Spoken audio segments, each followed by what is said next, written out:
തട്ടകത്തമ്മയ്ക്ക് വർഷം തോറും നടത്തിവരാറുള്ള പട്ടും താലി സമർപ്പണവും അതിൻ്റെ മുന്നൊരുക്കങ്ങളും അതിൻ്റെ ചടങ്ങുകളൊക്കെയാണ് നമ്മൾ ഈ വീഡിയോയിൽ കണ്ടുകൊണ്ടിരിക്കുന്നത്. അതിന് വേണ്ടിയിട്ട് അത് ബീച്ചിൽ നിന്നാണ് പട്ടും താലിയും കൊണ്ടുപോകുന്നത്. അതിന് ഉണ്ടാക്കിയേക്കണ പന്തൽ അലങ്കാരങ്ങളൊക്കെയാണ് ഇതിന് കുറേ ആൾക്കാരുടെ കുറേ ദിവസങ്ങളോളം നീണ്ടു നിന്നിട്ടുള്ള കഠിനാധ്വാനം ഒക്കെ ഇതിൻ്റെ പിന്നിലുണ്ട് കേട്ടോ. അത് നമ്മൾ കാണാതെ പോകരുത്. അതിന് വേണ്ടിയിട്ടുള്ള ഒരു പുര ഉണ്ടാക്കിയിട്ട് അതിനകത്ത് ഹോമവും എല്ലാം നടക്കാറുണ്ട്. അതിൻ്റെ ലൈറ്റ് അറേഞ്ച്മെൻറ്റ്സും ഒക്കെയാണിത്.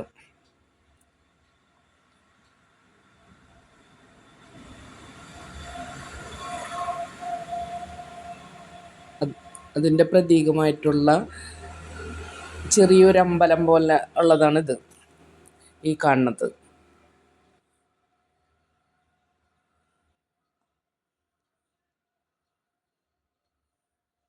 അതിന് താലത്തിന് പട്ടും താലിയും കൊണ്ടുപോകാൻ താലങ്ങളൊക്കെ എല്ലാവർക്കും എടുക്കാനുള്ള താലങ്ങളൊക്കെ ഒരുക്കി വെച്ചേക്കാണ് ഇവിടെ വരെ. രാത്രി 2 മണിക്കാണ് താലം പോണത്. താലങ്ങളൊക്കെ എല്ലാം സെറ്റ് ചെയ്ത് വെച്ചിട്ട് ഇനി എല്ലാവരും കൂടെ വന്നിട്ടാണ് കൊണ്ടുപോവുക.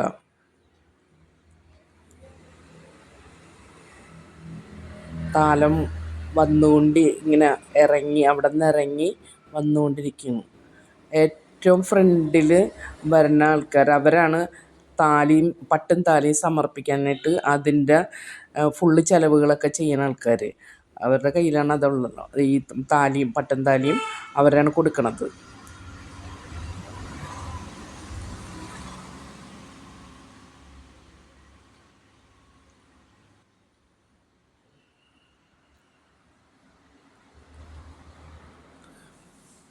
വിവിധ മേളങ്ങളൊക്കെ ഉണ്ട് കേട്ടോ. പക്ഷേ ഈ വീഡിയോയിൽ അത് പറ്റില്ലല്ലോ, മേളങ്ങൾ. അതുകൊണ്ടാണ് മേളങ്ങളൊന്നും കേൾക്കാത്തത്. നല്ല തായമ്പകയും ഇതെല്ലാം ഉണ്ട് ഇതിനകത്ത്.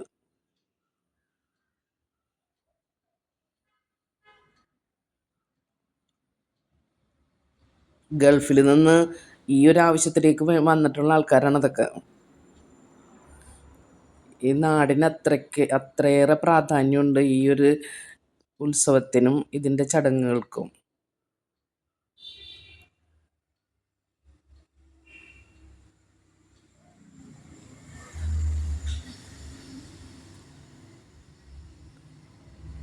ആനക്കൊട ചൂടി വരുന്ന ആൾക്കാരുടെ കയ്യിലാണ് പട്ടും താലി ഉള്ളത്.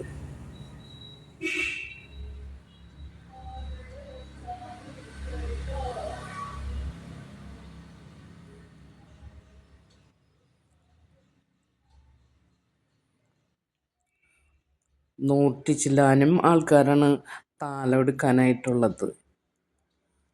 100-ൽ കൂടുതലുണ്ട്. അമ്മയ്ക്കൊരു താലം എന്നുള്ളത് എല്ലാവർക്കും വളരെ ഇഷ്ടപ്പെട്ടുള്ളൊരു കാര്യമാണ്. അതിനായിട്ട് രാത്രി 2 മണിക്കൊക്കെയാണ് 2 മണിക്ക് ഈ താലം പോകുമ്പോൾ എല്ലാവരും അപ്പം എത്രമാത്രം അതിനോടുള്ള ആരാധന ഉണ്ടെന്നുള്ളത് നമുക്ക് മനസ്സിലാക്കാവുന്നതല്ലേ ഉള്ളൂ.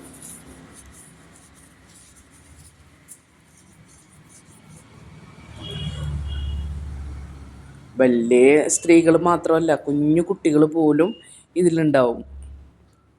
ഏറ്റവും ഫ്രണ്ടിൽ പോയത് കുഞ്ഞു കുട്ടികളാണ്.